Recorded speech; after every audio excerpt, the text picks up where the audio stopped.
तिकडे पालघरच्या सातपाटी येथे सुरू असलेला सर्वे नागरिकांनी रोखलेला आहे। पालघरच्या सातपाटी येथे एमबीबी CPWRS या सर्वेक्षणाला मच्छीमारांनी विरोध केलेला आहे। एमओयूची मुदत संपलेली असताना सुद्धा सर्वे सुरू असल्याचा येथील स्थानिक मच्छीमारांचा आरोप आहे। समुद्रामध्ये उतरत स्थानिकांच्या वतीने सर्वेच्या विरोधात जोरदार घोषणाबाजी करत आंदोलन करण्यात आले।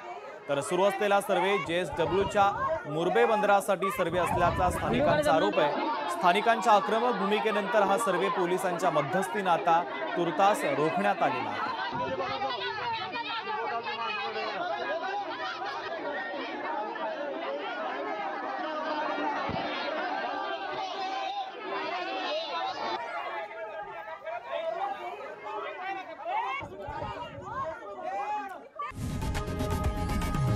लोकशाही मराठी ऐका, पहा, जागरूक रहा।